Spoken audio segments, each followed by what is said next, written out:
Cube Radio.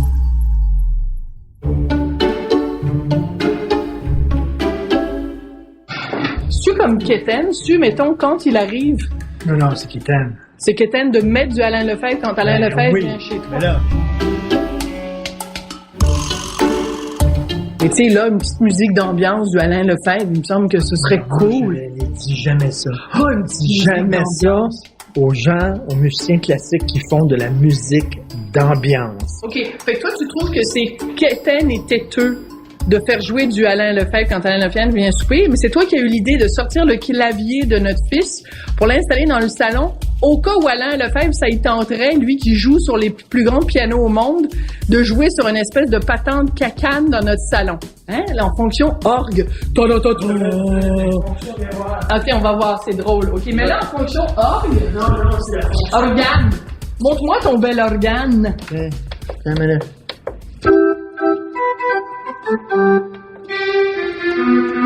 Parce que toi, tu joues un peu du piano. Non, la fonction harpe. Ah non, c'est harpe chicode. C'est Clavecin. clavecin. C'est la fonction qu'on appelle Catherine Perrin. Je sais jouer du piano. Mais bref, on va avoir Yves Desgagnés, comédien et metteur en scène de théâtre. Et bon, Alain Lefebvre, pianiste et compositeur. Deux formes d'art qui, pour certains, sont considérées comme élitistes ou obsolètes, ou dépassées, surannées. Le théâtre mais en même et temps, la musique classique, est-ce que ça a encore sa place dans notre monde? OK.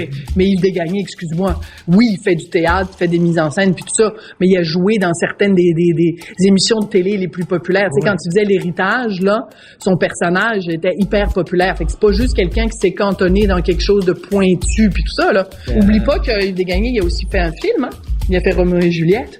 Donc, c'est pas juste un comédien, un metteur en scène, c'est aussi un réalisateur. Il a fait deux films, en fait, puis il a fait une comédie avant. Ben, qui a fait un documentaire sur Pauline Marois, la première. Fait que, est-ce que j'ai comme entendu un drôle de bruit?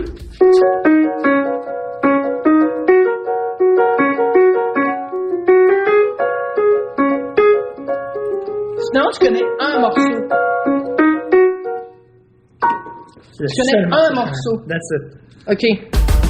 J'allais faire une blague, mais bon. Non, fais-la. Certains diraient que tu pèses toujours sur la même note. Dans les chroniques. Tes ennemis diraient ça.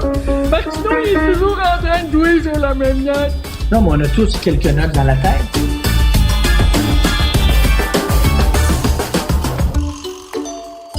Bon, écoute, juste à ce moment-là, il arrive quand même quelle histoire. L'enregistrement est déjà commencé. Oui, ça commence là. Hey, salut. Monsieur Richard. Très bien, et toi? C'est très gentil de venir ce soir. Oui, comment ça va? La vie qui ne change pas. Hey, t'es tellement Elle fait... fin. Toi, tu changes T'es tellement pas. fin. Ah, toi, tu chantes. Oh, bon.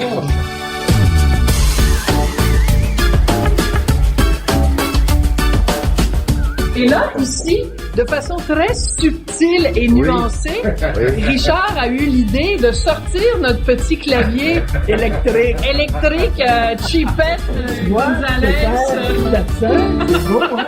Et tu peux faire de l'orgue. Ah, c'est fantastique. Beaucoup de talent, hein?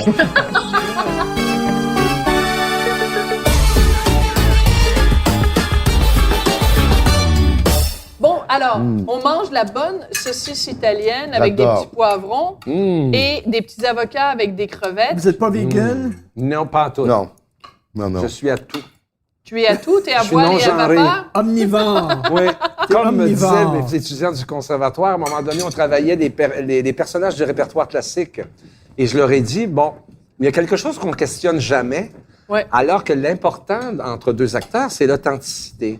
Et dans la vie, on le sait, la sexualité a quand même un lien important entre les gens. Même quand il n'y en a pas de sexualité, il y en a une, dans le sens que on rencontre même quelqu'un dans le métro, peu importe, il y a un rapport physique. Oui. Toujours Une avec les gens, sensualité, au qui moins. que ce soit. Fait que j'ai dit, j'aimerais ça qu'on explore la sexualité de Macbeth, de comment il est avec ses soldats, Macbeth, de Lady Macbeth. Quelle sorte de femme c'est?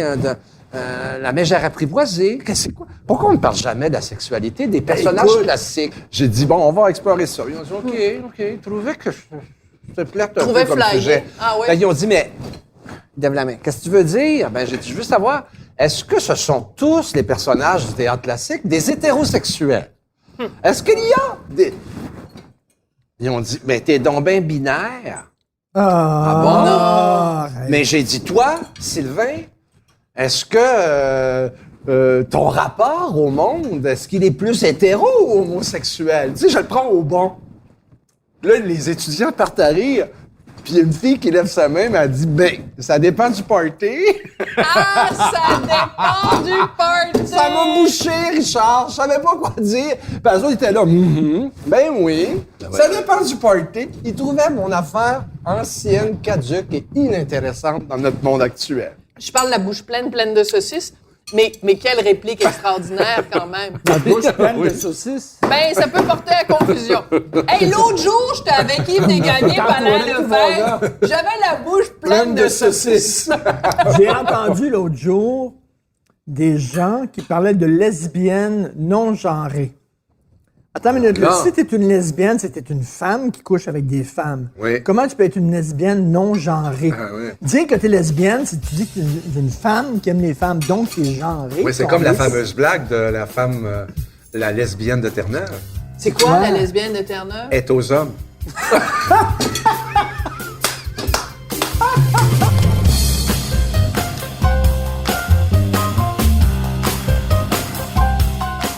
C'est parce que je sais pas ce que ça veut dire une lesbienne non genrée. mais c'est parce que ça me c'est dire drôle, quoi? ça. J'ai aucune idée. Je sais pas. Ah, OK, vous le savez pas. Non, Mais c'est ça, non. on sait pas. Il se C'est dit comme Nous, c'est un mystère. C'est comme un gâteau qui n'est pas un dessert. Et ça dit, c'est parce que j'ai un secondaire Non, mais 5. c'est ça, là. Je suis pas allé à l'école C'est très comme un longtemps. végétarien qui mange de la viande. T'as raison. Non, mais c'est ça, c'est un végétarien qui mange de la viande. Je pense que tout comme il y a eu... faut accepter de vieillir. Tout comme il y a eu une césure entre notre génération et la génération de nos parents, maintenant, c'est pas nous les jeunes qui donnons des coups de pied dans la canisse, c'est eux. Et il y a une césure entre nous. Et c'est une question de génération. Les plus jeunes, qu'est-ce que je te dis? J'ai l'impression qu'il y a beaucoup d'homophobie là-dedans. Tu sais. Alors, le monde, là, ils ont 12 ans, 13 ans, ils se font traiter de tapettes à l'école. Ils trouvent ça insupportable. Alors, vaut mieux être une petite fille que d'être une tapette. C'est ce que Jasmin Et Roy, il y a que j'adore. C'est ce que C'est sa théorie. C'est ce Ça, que je trouve que c'est une réaction de la droite beaucoup plus qu'un objet Ça, progressiste. j'aurais pas pensé à ça. toi. Jasmin Roy Ouais. dit ça, qui est le gars, Jasmin Oui. Roy, a lutté contre l'homophobie pendant Ben des oui. Puis le années. gris toute sa vie. Et Bon, dit, oui, puis il a aidé les gens. un jeune garçon qui dit, j'ai une attirance pour un garçon. Ouais. Je dois être Il une se fait femme. taxer à l'école. Ben, je dois être une femme. Parce que c'est pas normal que j'ai Sa une mère, attirance il dit, avec c'est parce que t'es une fille, Parce que mon c'est une petit fille. gars. Ah oui, donc je vais changer Parce de que sexe. t'es pas normal. C'est impossible que et il y a beaucoup de gays qui disent qu'il y a une certaine forme d'homophobie chez les transgenres. Et là, il y a une chicane. Oui. Et là, pour une fois, c'est pas une chicane entre les hétéros puis les autres, c'est une chicane entre les minorités sexuelles elles-mêmes. Mais il y a une chicane entre les gays et les transgenres parce qu'il y a des gays qui disent ben il y a un côté homophobe là-dedans. Parce qu'il y a un pourcentage extrêmement important de jeunes qui se font opérer, qui, après, le regrettent. Ben oui, ben il y a eu un reportage de Radio-Canada là-dessus, puis la fille qui a fait le reportage s'est fait harceler Que je par le connais bien, lobby. Émilie Dubreuil. Émilie que je Dubreuil. connais très bien. Émilie Dubreuil. Elle a été l'objet de... Pourquoi? de Une haine vindicte, parce qu'elle a fait et un du reportage lobby. sur Du lobby la et- question la plus taboue, qui est des gens qui changent de sexe, sexe. qui transitionnent, Ouais. et qui après soit le regrettent ou se rendent compte que dans leur nouvelle identité ne sont pas heureuses, et reviennent en arrière. Ouais. Et donc, elle a fait un reportage tout à fait objectif en donnant la parole à ces gens-là et qui s'exprimaient en disant, ben moi, je l'ai fait, puis après, je suis revenue en arrière. Ça veut pas dire que c'est tout le monde qui le regrette, non, ça veut mais pas il y dire que en c'est tout le a. monde. Non, c'était Il y pas en un a. jugement sur les personnes Il y en a. transgenres. plein de cas de parents qui arrivent avec leurs enfants chez le psy. puis Oui. Le psy dit, c'est parce que mon petit gars, t'es une fille. Et avec une seule consultation, il peut aller se faire opérer demain matin. T'es très courageux. J'espère que demain, tu nous appelleras pas en disant enlever ça de la discussion. parce c'est-à-dire que c'est une discussion. La C'est une différence, je discussion qu'il faut- respecte ça dans tout point de vue. Ben oui. Je pense que c'est multiple. Et je pense aussi qu'il n'y a pas juste qu'on n'est pas juste 100% une affaire. Tu sais, non. je pense à ça Ben aussi. oui. Je veux dire, il y a quelque chose de Il y a un culturel. spectre. Il y a toutes sortes Il y a un d'affaires spectre. qui peuvent se passer. Tu sais. Oui. Puis dépendamment du party, pour revenir à Mais ce non, qu'on mais j'adore disait, cette phrase. Ça peut être... Il peut avoir des petites nuances. Mais il y a beaucoup, je pense, d'homophobie dans tout ça.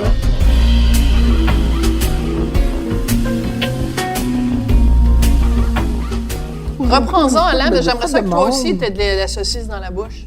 Moi, Tu sais, il y a des filles qui font du... Moi, je suis un homme ouvert. mais tu sais, ce qu'il y a aussi qui est un petit peu, que je trouve troublant dans notre société, et j'écoute mon bel artiste à côté de moi depuis tout à l'heure. On n'est pas dans une société qui glorifie l'intelligence ou qui glorifie la pensée. Non, ça c'est sûr. On est dans une Dans période, l'émotion. on est dans une période qui, à mon avis, est une période qui est sombre. Parce que la personne qui pense ou la personne qui veut penser va, avant même d'être analysée par ceux qui l'écoutent, parce que les gens n'écoutent plus, va être jugée sur ce qu'elle dit. En réalité, moi, ce qui m'effraie beaucoup dans notre société aujourd'hui, c'est le niveau d'éducation, les niveaux qu'on donne aux enfants. Qu'on ne s'étonne jamais, après ça, d'avoir des politiciens à la hauteur de notre système scolaire. Moi, je me rappelle, ça fait 20 ans, j'ai créé un organisme qui s'occupait des jeunes gays en région. Et je l'ai jamais crié sur les toits, et c'était très simple. T'as fait ça? Oui. Je savais même pas. Ce que je faisais, c'était très simple. Comme j'allais souvent voir les enfants, j'identifiais souvent ces jeunes garçons qui étaient... Et je faisais des conférences, et un jour, j'en ai un qui a, devant tous les élèves, qui a dit « J'en peux plus d'être battu, j'en peux plus d'être... Ouais, mon Dieu. Alors, ce que j'ai fait, ce que je faisais, moi, à l'époque, je l'ai fait pendant des années, c'est que je faisais j'identifie les plus Fragile. non, mais Vulnérables? non, j'identifie non. les plus toughs de la classe. Oui. Et je faisais j'organisais des groupes que j'appelais les gardes du corps. Mais Incroyable, explique ça. un peu, tu identifiais les plus roughs de la classe, Oui. puis ils devenaient les gardes du corps Ah, ils pour étaient pas que heureux. les plus petits... Pour pas que les petits gays... ceux se fassent taxer. qui le battaient, finalement, devenaient les protecteurs. Bonne idée. L'esprit, c'est une bonne idée. Et gardes parce du que- corps. parce que Les gardes du corps, Du- c'est les génial. en plus. du bourreau, ils passaient au sauveur, et ils aimaient ça. Ce que je trouve un peu, donc pour revenir à ce qu'on disait, ce que je trouve un peu, moi, qui me désespère, c'est que j'ai l'impression quand même que cette société qui se dit, qui n'a jamais autant été libre, et on parle de tout, finalement, on n'a jamais été aussi peu libre. Absolument. Parce que on peut plus rien dire. Parce que si tu prends, si tu veux, des époques, la liberté était beaucoup plus grande. Aujourd'hui, on peut plus rien dire. C'est quand Il y a t'as les le, polices de la quand t'as pensée. le premier ministre du Canada qui, en pleine classe de jeunes, interrompt une jeune femme qui dit quelque chose qui Mankind. Mankind. et là, tu te dis, mais... Attends, mais- il faut juste expliquer le détail. Elle Oui, est dans et- un groupe, voilà. il y a une jeune femme qui dit mankind, et Justin Trudeau interrompt la jeune femme en disant on dit plus mankind, il faut dire people kind, Ben oui. parce que c'est pas juste les hommes. Alors là, on atteint, c'est je sais pas ce ridicule, qu'Yves en pense, on atteint, à mon avis, Ben oui. un summum Totalement. d'imbécilité, De bêtises. de Mais ça- moronie et de... Bêtise. Et là, ça vous touche, vous. Mais là, si tu veux, cet élan fabuleux de pseudo-liberté devient un élan de nazisme déguisé. Attends une minute, Ouais. Alain. C'est- mais Est-ce qu'il y a une c'est censure faux, aussi là? dans les choix Mais- musicaux par rapport Mais aux il y a- allégeances de ces... Mais Wagner, ça doit être difficile. ouais, à monter. C'est-à-dire Ben que oui. de nature, parce que je peux parler des autres, de nature, je déteste la censure. De Oui. nature, je suis quelqu'un qui ne croit pas à la censure. Je déteste même entendre dans un dîner, j'ai un ami gay ou j'ai une amie lesbienne. Ça veut dire, qu'est-ce que ça veut Non, dire, oui, ça? c'est C'est comme à fâchant Paris, à une définir époque, on quelqu'un par disait, sa sexualité. on J'ai un disait, ami juif. j'ai un ami juif, et moi je fais le camp des Noirs. Non, je m'en fous, moi. Même si tu te mets un sapin dans le cul, je m'en fous. Ben non, c'est ça. Tu peux même avoir des relations merveilleuses, c'est un raton laveur. Si t'es heureux, je suis heureux. Non, absolument d'accord. Shylock. Ben, on va dire... Shylock de Shakespeare. Ah, ben, Ben, là, ça, on- c'est terrible. Où le terrible. Shylock, c'est un usurier Oui. qui est juif Oui. et qui dit bon, je vais m'enlever, Mais c'est- je vais t'enlever à toi étant donné que tu me dois de l'argent, livre de chair. Tu peux pas me donner l'argent, je vais t'enlever une livre de chair. Bon, Shylock, Pacino le jouait, Shylock. Là. Oui. Et aujourd'hui, ça serait problématique. Ah, ben oui. Mais moi, j'ai lu plein d'articles là-dessus où est-ce que c'est enlevé des affiches Et c'est une grande pièce. C'est une grande pièce intelligente, brillante. Une Comme le grande pièce personnage incroyable. est juif, c'est presque plus joué. C'est plus joué. Pour les raisons dont tu parles. La même chose, j'ai voulu monter il y a quelques années. Excuse-moi, il faut mettre ça en contexte. À l'époque, les usuriers étaient des Juifs. Là, qu'est-ce que tu veux que je te dise? Là? C'était ça. Il faut bien que le personnage ait une identité. Il y en avait une identité. C'était les Juifs, ça pas les usuriers. Ça ne veut pas dire que tous les Juifs sont dégueulasses, ne pensent qu'à l'argent. C'est une pièce extraordinaire, en plus. C'est une pièce extraordinaire. Il faut voir la même chose, Jean Genet a écrit une pièce extraordinaire que j'essaye de monter depuis des années. Non, Yves, on veut même pas la lire. C'est quoi? Les Nègres de Genet. Oui, parce que Genet... Juste à cause du titre. C'est une pièce qui dénonce le racisme de façon exceptionnelle. Mais c'est Assez que l'auteur appelait ça les nègres. Et la pièce commence, les personnages, les acteurs, c'est des juges. L'histoire, très rapidement, c'est des juges qui jugent une jeune fille qui est morte et ils soupçonnent un noir de l'avoir tuée après un viol. Et c'est le jugement là-dessus. C'est ça la pièce. Mais c'est pour dénoncer le racisme. Ah, ça dénonce le racisme de façon exceptionnelle. Et la pièce commence, écoute ça c'est impossible aujourd'hui. Les Blancs, il y a des Blancs dans la pièce, ils se mettent le visage en noir. Arrête ça. Écoute ça. Non, je vais pas au bout. Terminé. Je vais aller au bout. Et les juges, c'est joué par des Noirs qui se mettent le visage blanc. C'est génial. C'est génial. C'est génial. Et c'est un procès de notre société de Blancs. Mais moi, je pense que Robert Lepage devrait monter ça. Il n'y a pas eu assez de troubles l'année dernière. Les Gagné devrait monter ça. Ah, moi, en tout cas, je vous dis pas où, là, parce que je vais pas sur le journal, mais... Non, Yves, on veut même pas la lire. J'ai dit, vous êtes malade mental. Ils ont dit, comment tu veux qu'on affiche ça dans notre théâtre? Les nègres. Ben, j'ai dit, ça va. Justement, mais il y aura peut-être une révolution. Attends, ça dénonce. OK, moi, je vais te dire, là. Excusez-moi, ma théorie, non, mais ma théorie. Non, mais j'adore ça. Non, mais des petites crevettes, ça va te calmer, le homard. Lui montre, par le racisme... Par l'absurde, en fait, il montre...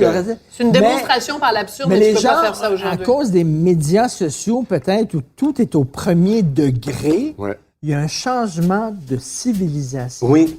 Il y a un changement de pensée, il y a un changement... Puis il faut, sais-tu quoi, accepter ça un peu, nous autres, notre génération.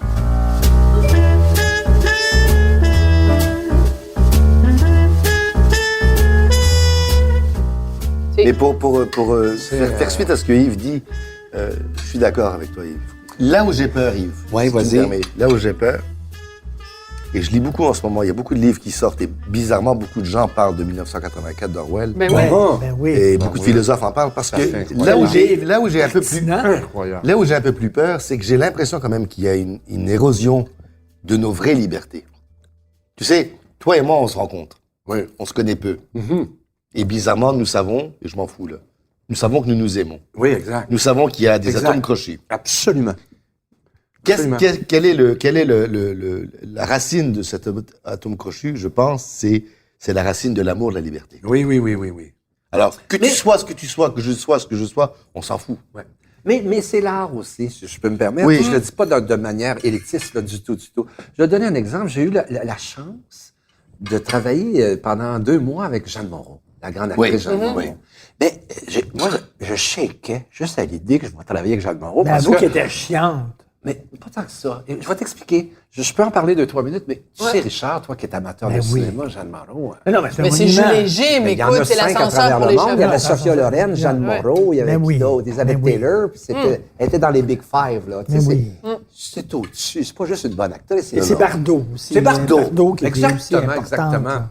Et là, ils m'ont dit, elle va arriver tel jour, tel soir à l'aéroport. As-tu les kettles, comme on dit? Ah, j'ai les kettles. Je me dis, comment je vais faire sur le plateau, la diriger?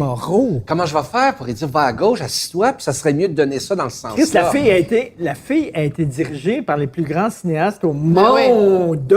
Écoute, je veux pas développer trop là-dessus. Tu savais que ça n'a pas de bon sens. Voyons donc. Je peux pas te le dire, mais tu savais que ça n'a pas de bon sens. Ça n'a pas de bon sens. Alors, le premier jour. Alors, mais juste avant le premier jour, c'est qu'il m'avait dit, mais C'est une trop longue histoire, je veux pas être trop longue, on va vous ennuyer. Pour non, mais ça m'intéresse. Ça devait pas être Jeanne Moreau au départ, ça devait être Isabelle Adjani qui joue le rôle.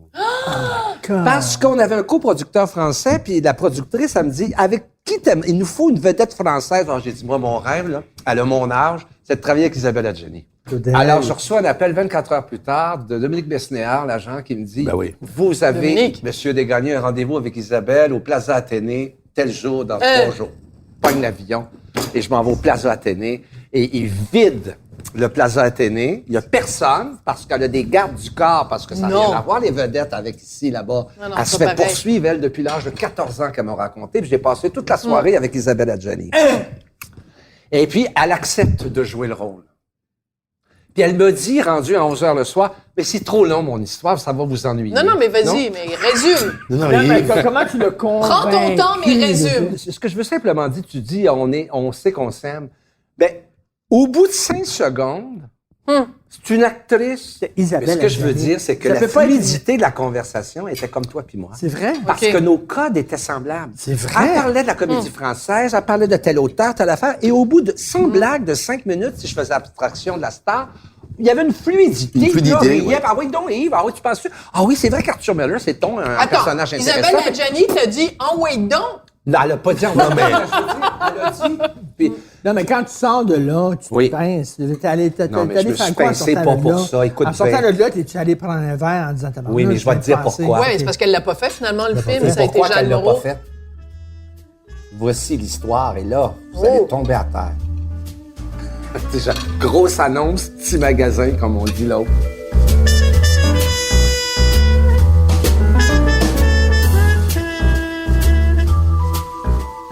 Isabelle Adjani, elle me dit, Yves, elle dit, est-ce que ça te gêne? Elle dit, il est rendu 11h, elle dit que mon copain vient de prendre le café parce qu'elle dit, il va venir me chercher pour rentrer à la maison. Oh. Oui, on était juste tous les deux. C'était Alain Ducasse qui était le chef quand même. C'était pas triste. Vous connaissez le grand chef? Aïe, ben oui, Alain Ducasse. Ouais. Ben oui, t'es au Plaza Athénée. Alors, arrive un homme, il faut que je me lève. Oui, il faut que je fasse un peu de théâtre quand même, c'est ça mon affaire. Moi, je vais le prendre. Attention parce que t'es micé. Ouais. C'est quand même. Alors, arrive un homme, je vais vous dire, c'est une des plus belles personnes que j'ai vues de ma vie. Un des plus beaux spécimens humains, là. Ah oui. Un gars... Toute race confondue. Ouais. Elle dit, il est neurochirurgien. Ah bon? Elle m'a dit, Yves, il faut que je te dise que il est dans une période difficile de sa vie. Elle dit, c'est un peu bouleversant, je peux pas t'en parler. Peut-être qu'il t'en parlera lui-même, mais je veux juste te prévenir qu'il est fragile émotivement parce que... Bon, d'accord. Alors arrive ce pétard incroyable. Jeune? Oui. Plus jeune qu'elle? Elle a mon âge, puis on va dire qu'il est à peu près de mon âge. Il n'y a pas de différence d'âge. OK, pas de façon marquante. Pas un genou, là. Non. Alors, bonjour, tout ça, puis il vient prendre un café, tout ça. Elle dit, j'ai dit à Yves que vous étiez... que tu étais un peu dans une période difficile. Il dit oui. Il dit, c'est moi qui ai opéré Marie Trintignant. Oh! Il dit, alors elle dit oui. Elle dit, il a été dépêché quand? En Lutianie. Oh.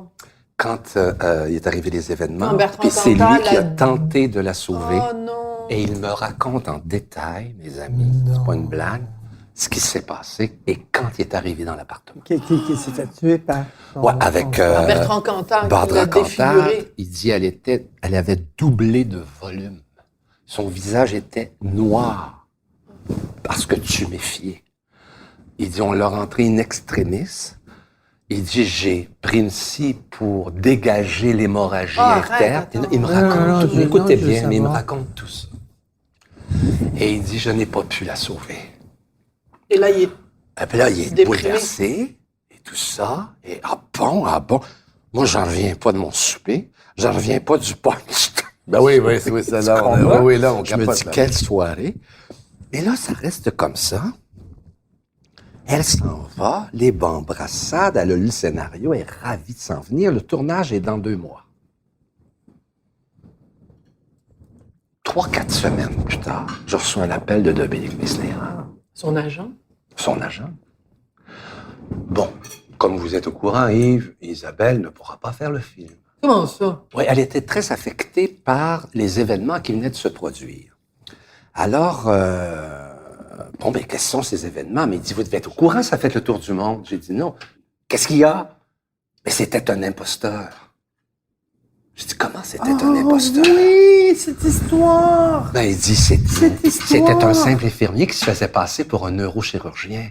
Il n'avait jamais Il est en fuite opéré. de la France, il s'est enfui aux États-Unis, il a été démasqué et on le cherche. Il est présentement aux États-Unis. Mais non, mais c'est un scénario de film. J'ai dit, mais voyons donc, Et c'est c'est pas incroyable. vrai qu'il a opéré. C'est-à-dire qu'il s'est approché d'elle, mais il ne l'avait pas vraiment opéré. Et ce qu'il a fait, il est allé aux États-Unis, il est allé en Californie, Ben, puis il est allé voyons donc. opérer Johnny Hallyday.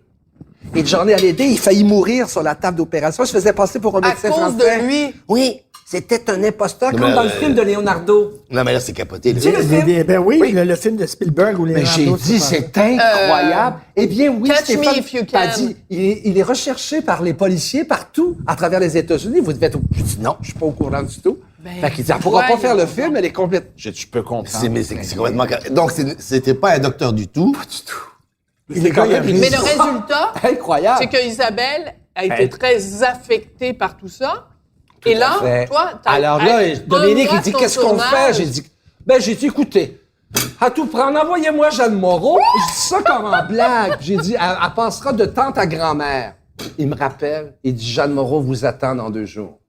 À voyons. l'hôtel Manceau, ou dans le 17e. M'en va là.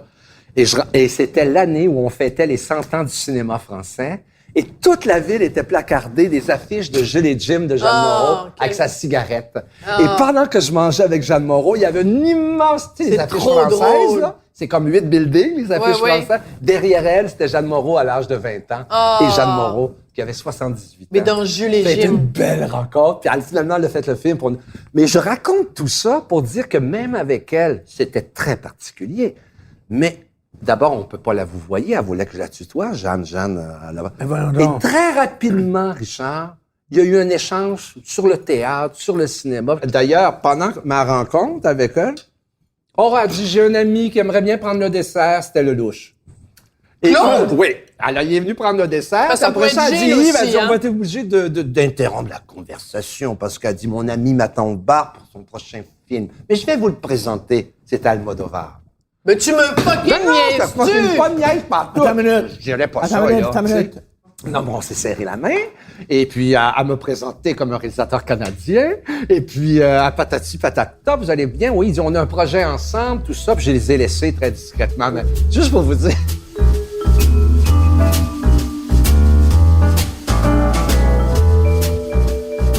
T'avais Jeanne Moreau devant toi, puis tu dis fais ci, fais ça. Puis attends une minute, tu disais là, c'est pas bon ça. Là, c'est pas bon. Ben, cette tu dis pas ça tête-là. comme ça, j'imagine. Non, Non, mais mettons, ce que c'était je peux pas dire bon, une est-ce chose. que Je disais, est-ce que tu peux dire à Jeanne Moreau, c'est pas bon, oui, ça. je disais, Jeanne, on va mettre la caméra ici, là, puis vous allez vous asseoir. Tu vas t'asseoir. Je la tutoyais. Jeanne, on met la caméra ici, le plan, et tu vas rentrer dans le cadre, puis tu vas t'asseoir. Elle venait me voir, puis elle disait, très bien, je vais faire ce que tu dis, Titi, mais Titi, je crois que pour ce plan, tu devrais mettre la caméra là. Non pas là.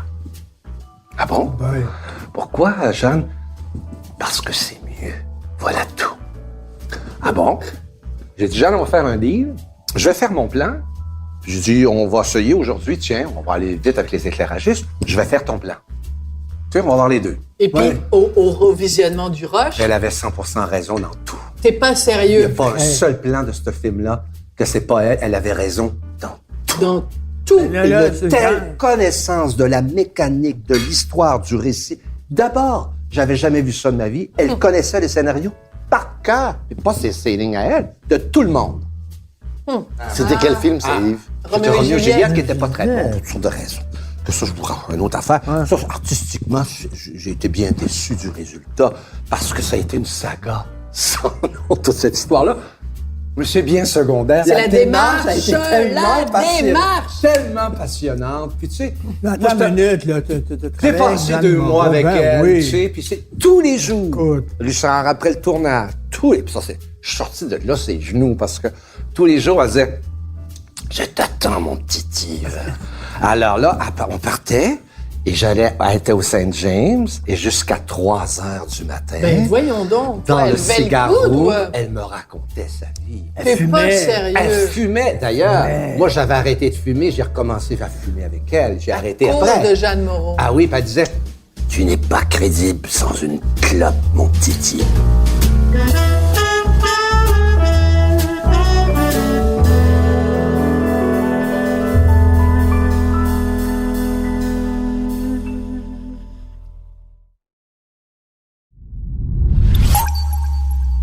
Est-ce que je peux poser des questions à Alain Lefebvre? Ben, qu'est-ce que t'en penses? Des questions qui m'obsèdent. Ça s'appelle un souper. Alain Lefebvre, t'es arrivé ici, t'avais 4 ans. Oui. Tu vivais à Villemort. Oui.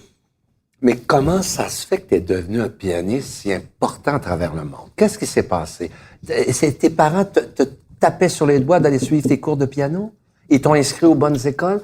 Rapidement, raconte-moi ton itinéraire. Comment t'es arrivé là? D'abord, si c'est merveilleux que tu me dis ça, tu sais... Parce qu'il a fait le tour du monde, Ben non, Alain. oui, c'est sûr. Il est considéré comme un il est pianiste. considéré- À 16 ans, il était à la Scala de Milan. Attends une minute, dans un milieu extrêmement compétitif. Ben oui. C'est ça, Et c'est ce que j'allais extrêmement dire. snob. Tout à fait. Parce que toi, tu parles du milieu du cinéma qui est compétitif, qui est snob et tout ça, sacrément. OK. Le milieu de la musique classique. Ah non, Est-ce qu'on c'est peut autre laisser chose. Alain Attends répondre une à la minute. question? mais c'est Non, mais c'est ça ce qu'il dit, important. Richard. Le contexte, le Et c'est contexte. cette courbe-là d'un petit Québécois que je veux Ben comprendre. oui, ben tout à fait, la question est Ben, excellente. je te dirais, d'abord, moi, j'ai été chanceux parce que c'est les sœurs qui m'ont appris la musique. Ça, c'est une chance qu'on a eu les sœurs dans notre Les société. sœurs, à Ils l'époque, nous ont au Québec, initiés à l'art. elles étaient La extraordinaires. peinture, le dessin, le piano, l'exigence. S'il n'y avait pas eu ces petites religieuses-là, il n'y aurait pas d'art au Québec. Je ferme la parenthèse. Non, mais c'est vrai. Continuez. Elles ont été sœur Berthe, sœur Marie-Thérèse Gay, ça a été... Et après ça, je sais pas. J'ai travaillé, papa, maman Mais était... tu suivais des cours de piano à partir de quel âge? 4 ans. Mon premier concert, j'avais 5 ans et demi au Grand Théâtre de Québec. J'avais joué T'étais précoce comme ça. On dit que j'étais... oui, j'avais Ne dit ça. sois pas modeste. Non, Réponds mais froidement à mes questions terribles. Quand Est-ce même. que je peux partir, Ah oui, madame, ben, je pense monsieur? qu'on est tous- La soirée est faite. Ben Vous oui. avez juste à diffuser cette phrase-là, puis ça va Ben intéresser oui, tout le ça monde. va être correct, ça fait la Mais- job. Je sais pas, tu sais... Non, mais je te dirais, si tu veux, parce que si tu veux, je réponds sincèrement à ta question. Oui. J'ai eu 2 moteurs dans la vie. Et j'ai toujours 2 moteurs. OK. Et toi, je t'écoute beaucoup depuis que t'es arrivé et... Parce que je parle beaucoup, t'as pas le choix. Non. Non, j'aime ce que Mais tu il a es. une qualité d'écoute. J'aime ce que tu es. Parce que il y a 3 choses 2 choses principales, mais 3 choses qui animent ma vie, c'est la chose qui est le plus importante pour moi, c'est d'aimer. Oui. C'est le moteur principal. D'aimer toujours mieux et toujours plus. Oui. Et ça, je te dirais, c'est mon truc. La deuxième chose qui n'est pas politiquement correcte, c'est que je suis donc enfant d'immigrants. Et je l'ai dit à Sophie et je l'avais dit à Richard, ça fait déjà 15 ans. J'ai tout reçu du Québec. Le Québec m'a tout donné. Et j'ai réalisé rapidement, si tu veux, que si beaucoup je me faisais battre à l'école quand j'étais petit, c'est qu'il y avait une immigration française qui était profondément désagréable. Il y avait des Français qui immigraient au Québec, qui étaient vraiment des gens... Mais des vrais maudits français. des maudits Le Français. syndrome Louis XIV, qu'on Oui. a appelé, moi, que j'appelais, moi. Et dans cette mouvance,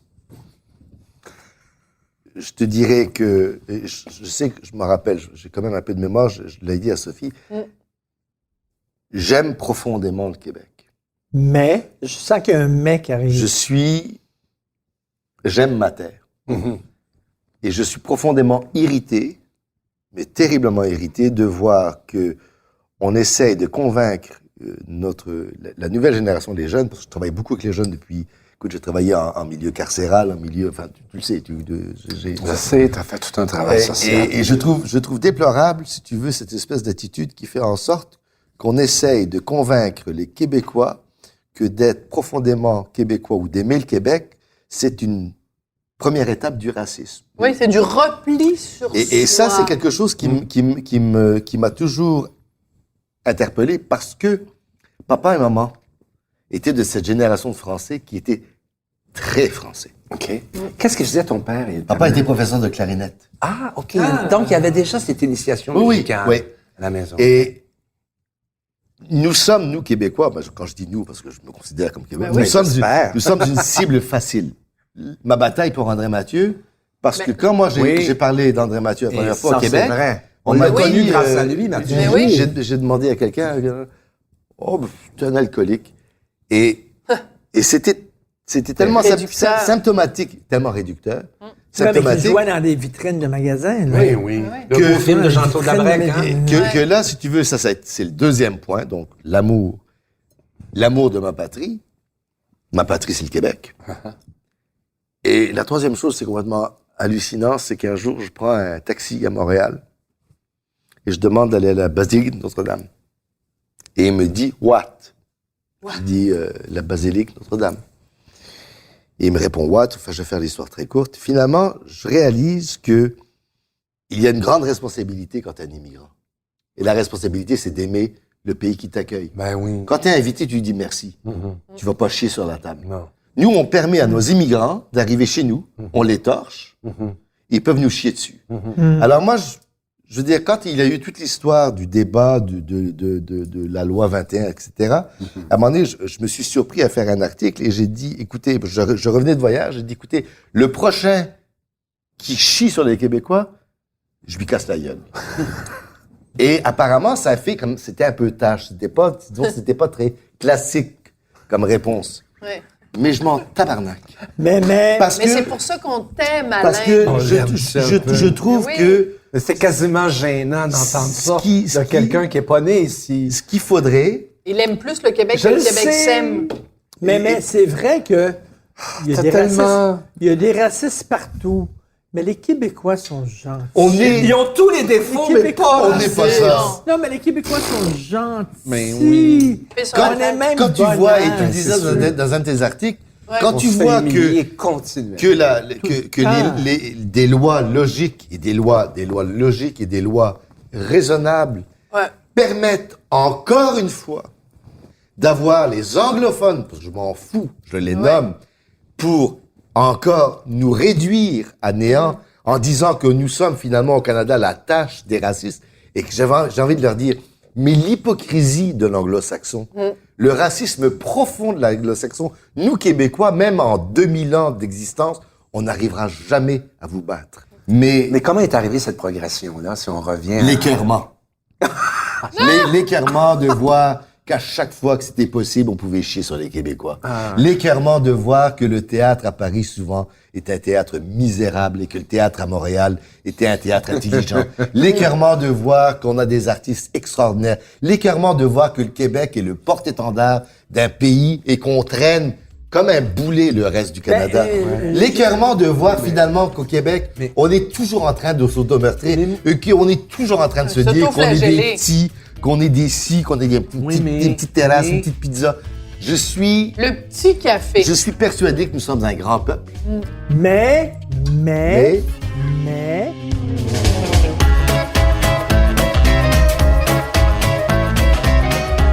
de vanter les grandeurs, les splendeurs du peuple québécois, et je suis tout à fait d'accord avec toi, mais il y a un côté noir et sombre à ça. Oui, mais c'est parce que, Alain, tu aimes le Québec, que tu as des ambitions pour le Québec. Tu veux, quand on jette un regard le plus sain et le plus raisonnable possible sur la télé d'État, qui il y a quelques années, présentait quand même entre 200 et 200, 300, 400 minutes de musique classique. Aujourd'hui, c'est comme si cette maison d'État, qui donc est payée par nos impôts, le Québec est l'endroit où on achète le plus de disques physiques de musique classique au Canada. Sérieux? Oui, hein? Au Canada? Ah oui, mais quand même. Oui. Mais c'est sûr et certain que si tu gangrènes, c'est-à-dire que tu faisais référence à ça, quand tu prends par exemple le monsieur et madame, tout le monde, dont je fais partie, je suis un gars de la rue Jogues, mes parents ont voulu, mon père était garçon de ferme, hein. Garçon de ferme, c'est-à-dire qu'à 50, était vendu à un fermier. Donc, papa est pas né... il vient pas de avec une cuillère en argent dans la bouche, là. Mais il a donné des cours de clarinette. Il a pris la clarinette parce qu'il s'est engagé dans l'armée française pendant 20 ans. C'est comme ça qu'il a payé ses études. Quand on a, si tu veux, de l'argent de l'État, et moi, comme je te l'ai dit, tu te rappelles, je m'en fous maintenant. Ouais. Quand on a de l'argent de l'État et quand on a une télé d'État ou une radio d'État, c'est-à-dire qu'il y a un mandat qui devrait être très clair. Oui. Le mandat devrait être que la proposition de la culture doit être faite Au premier plan. largement. La révolution Aujourd'hui- sera culturelle ou elle ne aujourd'hui, le sera pas. Elle n'est plus faite. Tout à fait, c'est C'est-à-dire très que bien dit. nous avons remplacé les beaux dimanches. Tu pouvais voir Martha Argerich faire un concerto pour Refier, tu pouvais voir du ballet, tu pouvais voir du théâtre, etc. On a remplacé ça par des gens qui peuvent se prononcer sur tout et sur rien. Oui, parce que c'est après le référendum de 95 que tout a changé. Ils ont dit plus qui- jamais on Donc- va lui donner de voix à ces hosties-là. Ils sont mieux, puis ils ont créé Québec Tout le monde en solidaire, parle. full pin, on va les diviser, et plus Alors- jamais les alors, hosties voilà. souverainistes Donc, vont prendre le pouvoir au Quelque Québec. part, est-ce Fait qu'il qu'on y a, va tuer les est-ce qu'il y a hosties de pas, culture. est-ce qu'il y a pas une volonté, Excusez-moi, si tu fermons veux. la parenthèse. Non, mais est-ce qu'il y a C'est pas, ça. est-ce qu'il y a pas une volonté Politique. si tu veux, politique Non, de. mais il y a une paresse des gens. Moi, mais une volonté aussi, politique là. aussi. Puis moi, Non, je veux mais juste une dire paresse quelque des chose, puis après ça, gens. je vais me taire. T'as parlé, Alain, des Anglais. Oui. Ouais. Mais moi, je vais faire une nuance quand même à leur décharge, les chers Anglais. Ils ont Ils aiment été... plus la culture que nous. Mais pas rien que ça, c'est qu'ils ont été élevés comme ça. Et je Ouais. me souviendrai toujours de la phrase de Paul McCartney quand il est venu sur les plaines. J'étais au premier rang, puis il a dit en français, « Oui, mais c'est nous qui avons gagné ces plaines d'Abraham. » Et il avait raison. Ouais. On a dit à tous les anglophones, on a gagné, on les a conquis, ce peuple-là. C'est à vous autres, les enfants. Amusez-vous avec eux autres.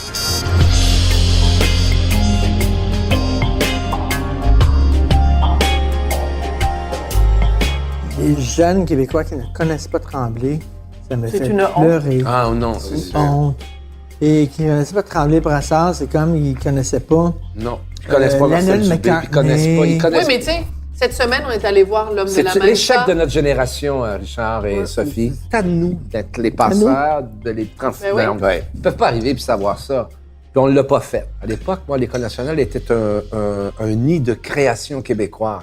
Ouais. J'ai eu comme mes professeurs à l'École nationale, tiens, si vous me permettez, je vais leur rendre Ouais. hommage. Mon prof de poésie, c'était Gaston Miron.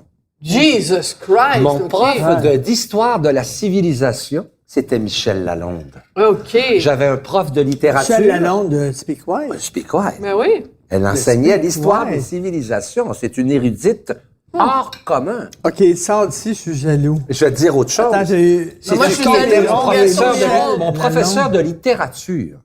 Hein? À l'École nationale, c'était Victor Lévy-Beaulieu. Avec Le qui t'as professeur- joué l'héritage? Bon, après ça, c'est comme ça que je l'ai connu. Mais C'est oui. comme ça qu'il a écrit les rôles que j'ai beau, qui m'ont rendu célèbre. Hostie, si on peut toasté dire. les deux bords. Ouais, puis Montréal PQ, puis le Bleu du ciel, où je faisais un alcoolique avec un petit frère. C'est Victor Lévy-Beaulieu, était notre professeur de littérature. On avait c'était les professeurs de l'École nationale. On avait un professeur de symbolisme. C'était Jacques Languirand. Un professeur de symbolisme. C'était le fun en théâtre, parce que le théâtre est souvent un acte Il symbolique. fumait des joints Ah, pas pendant du qu'il tout, vous pas du enseignait. tout. Et quand j'étais étudiant en troisième année, les exercices étaient créés par des auteurs québécois. Puis c'était Raoul Duguay qui nous avait écrit une Ben pièce de voyons théâtre. donc. OK, puis t'as pas 150 ans, là. J'ai pas 150 ans.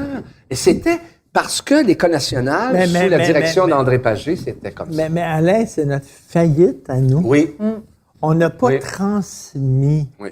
Il y a eu un bris, Il y a une cisure. mais là. un des responsables, je ne suis pas gêné de le dire, c'est Radio-Canada. Parce que moi, je suis allé vers l'école de théâtre, c'est parce que je voyais des théâtres. Quand j'étais jeune, je voyais des Goldoni, des Bollières. Qu'est-ce que c'est ça, ces affaires-là? J'écoutais ça chez nous, on venait de la campagne. Je trouvais ça bizarre. Comme Richard. Yves, je viens d'Ardun. Oui. Les gens, mes parents étaient non éduqués, il n'y avait aucun livre chez Oui, nous. mon père est jamais Et allé là, à l'école. Papa, je- t'as-tu été à l'école? Il dit, je suis allé une fois un matin où la maîtresse n'était pas là. C'était J'avais ça, une son télévision en éducation. noir et blanc. J'avais une télévision en noir et blanc dans ma chambre. Puis le dimanche soir, il y avait Ciné-Club. Avec une puis naine là- d'acier sur puis là, l'antenne, oui. Richard? Puis là, il présentait les films de Bergman puis les films d'Alain René. Et je regardais ça et je disais, c'est bien bizarre, ces films-là. C'est bien weird. Comment ça, je comprends pas ça? Puis moi, j'aime comprendre les affaires. Ouais. Comment ça, je comprends ça? Puis là, je fouillais un petit peu, puis ça. Puis tu sais, c'est comme... T'as fait ton Ça m'a amené- éducation. ça m'a- tu sais, ils m'ont éduqué. Je regardais des Antonioni, Exact. des René, puis tout ça. Moi, pareil, J'étais pareil. no fucking body, là. C'est comme, ils ont baissé les bras. Ah, totalement. Totalement. De manière honteuse. Et l'élite, Mais c'est voulu. l'élite qui, eux, regardent ce genre de film-là, qui, c'est voulu. écoutent ce genre de musique-là, disent... C'est-à-dire que c'est pas assez bon pour les gens à qui on parle. Les pauvres peuvent pas écouter ça. Mais moi, je trouve un mépris total. Le challenge, c'est complètement d'accord que finalement, c'est beaucoup plus facile de manipuler un peuple qui n'est pas éduqué que de... Et ça, je pense qu'à la fin de la journée, quand tu as la fête du Canada ou la fête du 24 juin, tu as des organisateurs, tu as de l'argent. Tu as beaucoup d'argent pour ces fêtes-là. Ouais. Fais juste une étude très simple sur les 7 ou 10 dernières années. Tu as du rock, du pop, du western, de l'autochtone. Tu auras du tamoul. Tu auras tout, câlisse. Tu n'auras pas 2 minutes de musique classique. C'est vrai. Quelle bonne observation. Nous sommes, au Canada, les propriétaires de grands musiciens classiques, de grands orchestres. Tu n'auras même pas, t'as même pas un premier ministre qui a les couilles. Hein? L'autre, là, le clown d'Ottawa, qui a même pas les testicules nécessaires pour dire, on va mettre le boléro de Ravel. Non. Oui. Il y a quelque chose qui est il y aura un top hit, là. C'est bon. Même pas ça. T'auras toutes les musiques, t'auras le western, le country. Tu peux mettre Albinoni, tout le monde aime ça. Non, tu ne l'auras même pas. Le drame qu'on a, c'est que je travaille avec les jeunes depuis 40 ans, et aujourd'hui, t'as peut-être 2% de jeunes de moins de 18 ans qui ont fini un livre au complet. Dans les écoles dites nos écoles. Alors, le but à accomplir, tu ne fais pas penser les gens. Moins ils pensent, mieux tu t'en sors. Mais c'est 1984. Ben voilà, et c'est de ça qu'on parle. C'est 1984. Je suis pas optimiste pour la musique classique, Richard. Ah non?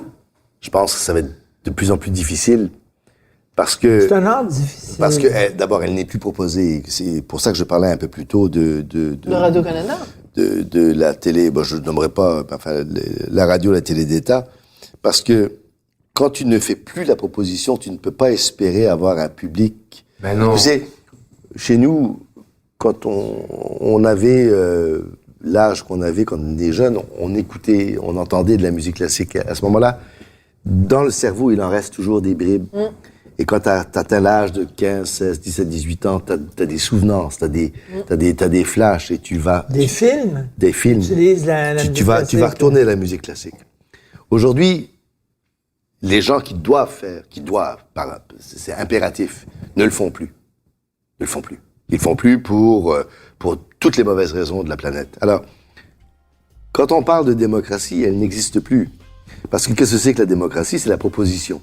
Qu'est-ce que c'est que la proposition? C'est d'avoir dans les radios et les télés d'État, parce que ça peut être que ça, on peut pas demander aux services privés, c'est pas pareil, là, c'est pas le même concept.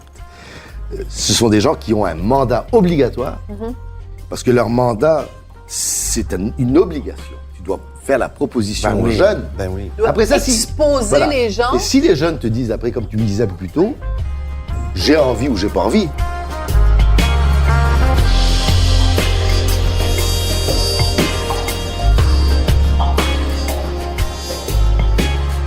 Je trouve qu'on devrait faire comme à New York, où il y avait un théâtre à une certaine époque de Eugene O'Neill, qui vient d'une famille d'acteurs. Le père de O'Neill. 12 mois par année, tu pouvais voir George un Joplin. O'Neill. Les touristes pouvaient venir voir. Je trouve qu'un petit théâtre de 250 places devrait à l'année longue nous montrer des pièces de Michel Tremblay. Mais t'as tellement raison. Il y a quelque chose de tellement effrayant parce que moi, j'habite le centre-ville de Montréal depuis 35 ans au même endroit. Je dis pas où, mais en tout cas au même endroit, tout près du quartier des spectacles. D'accord. À chaque année, il y a depuis quelques années, il y a entre 11 millions et 15 millions de personnes, de touristes l'été. Et ils repartent au mois de septembre sans jamais connaître notre culture. Et ça, c'est très grave. Ça, c'est vrai. Ils sont dans le quartier des spectacles, ils voient des comédies musicales américaines, ils voient du théâtre français de Molière ou TNM, ils voient toutes sortes de calices d'affaires et ils repartent, ils n'ont absolument aucune idée. Ils n'ont pas entendu notre ami Alain Lefebvre. André Mathieu. Aucune idée de notre culture. Et c'est très grave. Alors en terminant, quand je vais à Paris et que je reviens, au bout d'un mois, j'ai plein d'idées de la culture française. Bien sûr. Ici, et en Espagne, la culture espagnole, exact. et en Italie, la culture italienne.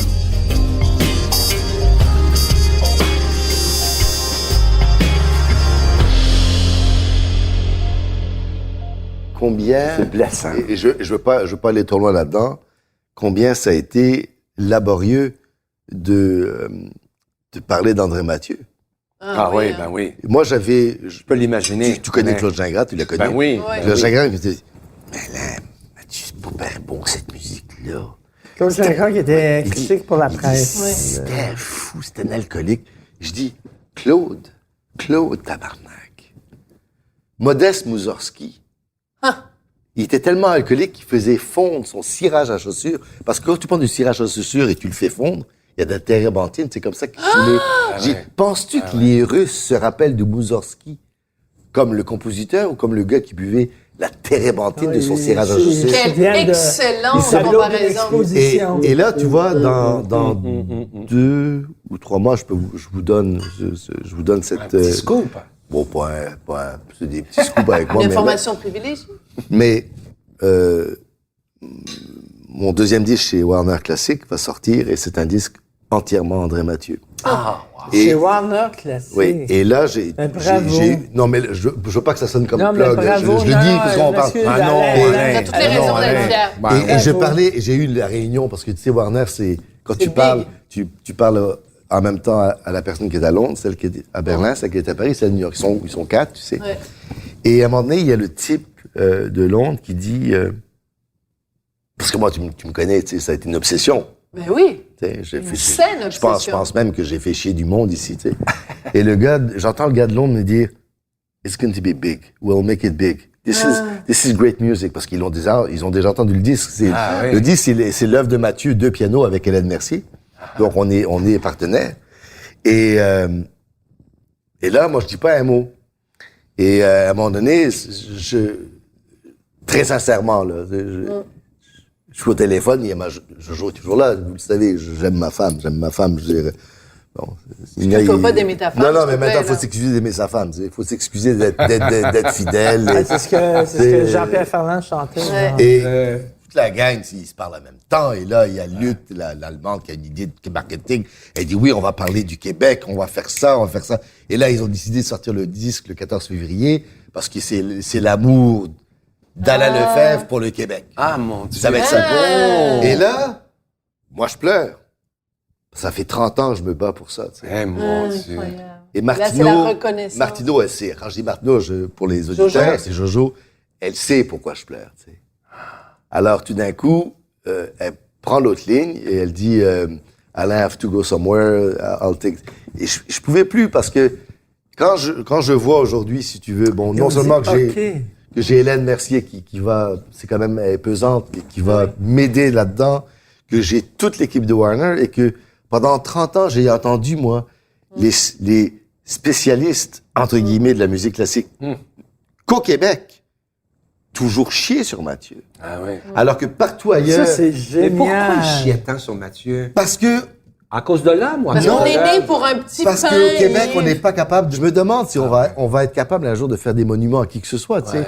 On va peut-être faire des monuments à des imbéciles, style intervieweurs qui ont des émissions à la télé depuis quelques années qui peuvent parler autant de l'Afghanistan, du Pérou et de la chasteté des radons laveurs. Ceux-là, peut-être qu'ils auront une capsule. Non, mais... Parce que plus t'es moron, plus t'es divinisé. Mais les personnes qui se battent vraiment pour une idée de l'amour du Québec, je sais pas si on les reconnaîtra.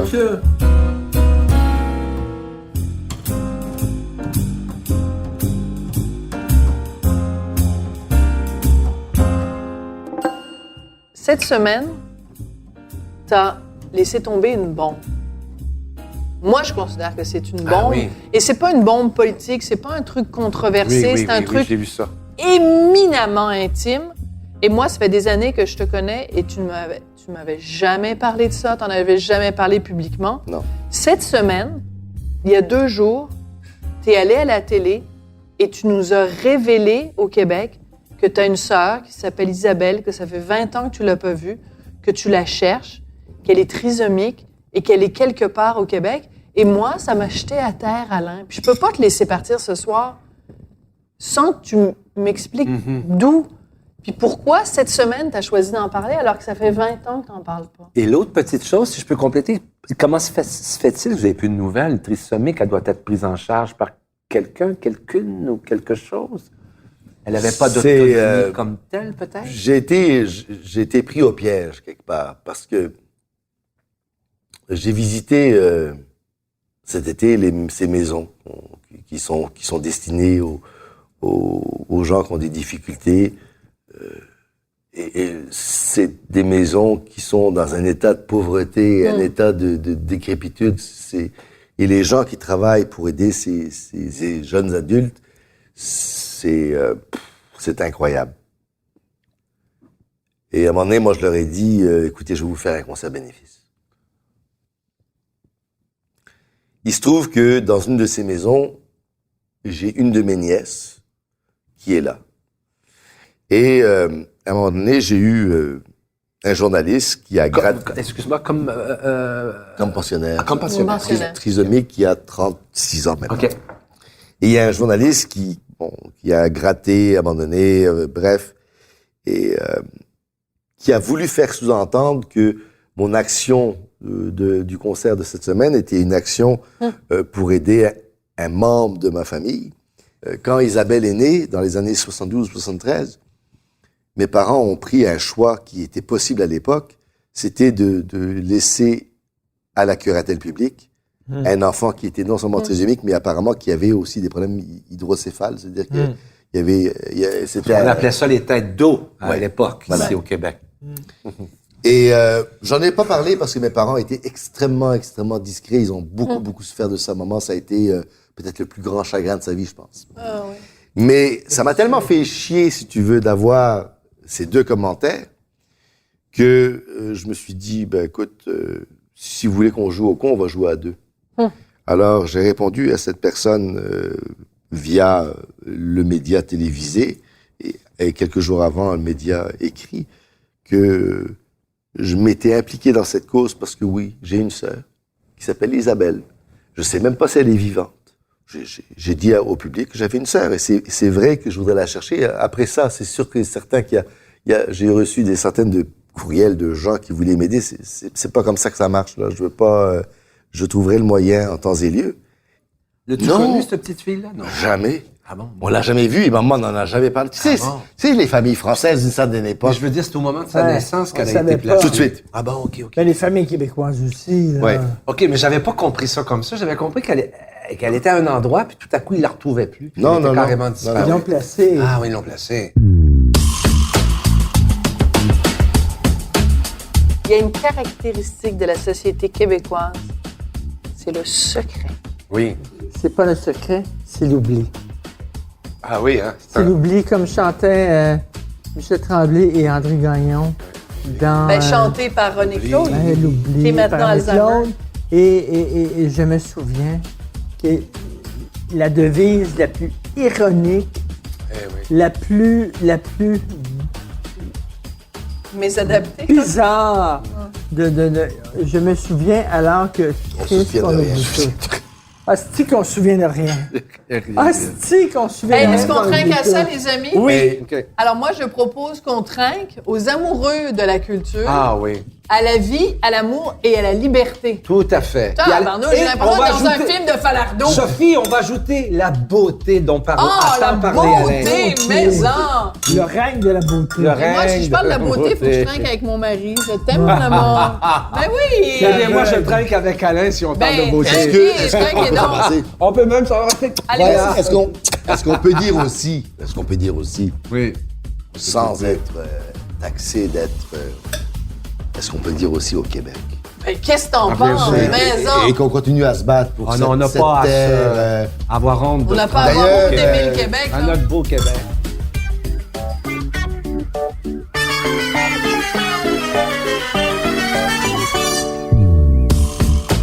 Vous avez écouté le balado Devine qui vient souper avec Richard Martineau et Sophie Durocher.